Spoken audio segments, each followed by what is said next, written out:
boycott Prescott, that's good news. That means we'll be seeing fewer Democrats and fewer...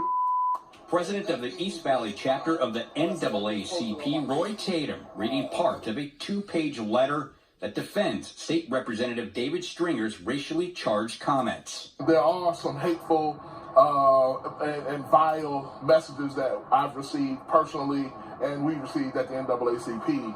But this, by far, is probably the most vile, vitriolic, egregious letter that we've gotten. The letter comes after Tatem called for a boycott of Prescott for as long as Stringer remains in office. Last week, Tatem urged his members to avoid the area after Stringer was recorded saying that African Americans don't blend in. Well, I absolutely read it as a threat because a portion of the letter says, turn to the next page, and the picture is me.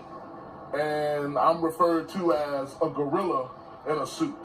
The letter also says that blacks are genetically inferior and wrote that what David Stringer said was true. I was debating on what to do with it, but I felt like it was important to share with the public what was actually coming. I share the good, but I also share the real.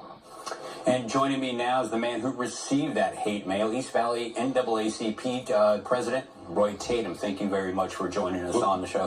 Thank you for having me on. Of course, anytime. And want to ask you, you published this letter earlier in the week. What's been the reaction? What has happened since that? The reaction from the community and our community leaders have been overwhelmingly supportive, some even apologetic, even hearing from leaders in Prescott that are really troubled by this letter, and they are very apologetic as well. And steps have been taken, action has been taken, and precautions are in place right now. What kind of precautions are we talking about? Well, I've heard from a number of law enforcement professionals, had a meeting yesterday with some law enforcement professionals with some advice to advise me on how to conduct myself and be alert, make sure that there are no threats or I'm not in a threatening environment. Has anybody reached out to contact the author of this letter? Has anybody heard from him? I believe some media outlets have reached out to them. So we tried to reach him. He wasn't picking up the phone when we called him. I heard he was very violent, vulgar with them, just as he wrote this letter. He's true to form.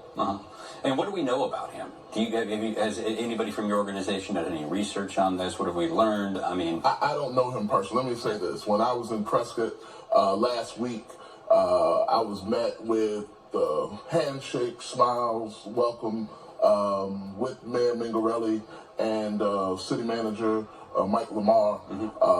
So I didn't meet him. I didn't meet this gentleman there. But what I understand is he's some level of a gunsmith or firearms dealer.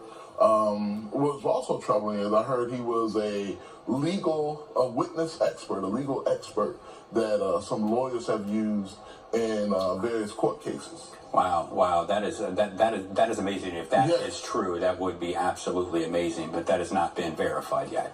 I don't know. I'm just saying what I've heard come back, and I believe we're still in the early stages of this. All right. So where are we now with the boycott? You've had a meeting now with the city leaders there. You've praised them for being open and welcoming and whatnot. Right. Where are we on this boycott? Are you still calling for people? The boycott's still on. The boycott's still on because this letter continues to share with us and show us that there's trouble, that there are issues that need to be dealt with.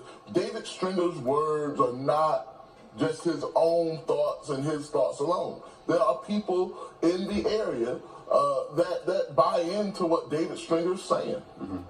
And so, what are you putting more pressure on the House? Have you had any communications with the state House, the leaders over there about? I've talked to a number of state representatives and how important it is for them to call for David Stringer's resignation, and they need to condemn his language. David Stringer himself has not said anything in regards to this. He's not apologized. He's not reached out. He's not owned his words. Even though he says that his statements can be accurate academically verified. I challenge him to bring forth whatever evidence he believes that he has to verify and justify his statements. But he's not being a unifying force at all in Arizona. And what are you hearing when you go talk to lawmakers? Are these Republicans or are these Democrats? Are they both? And what are you hearing? I'm talking to our elected officials on both sides of the aisle, Republican and Democrat. And all of them believe that this language has no place in our political body, in our lawmaking body. And they told me that they stand with me and they condemn Stringer's actions and Stringer's words and the words of those that support Stringer when they react this way. And so I'm hoping the beginning of the legislature that there's an official condemnation and hopefully a censure of Representative Stringer. Would that satisfy you in the boycott? Well, that's a step in the right direction.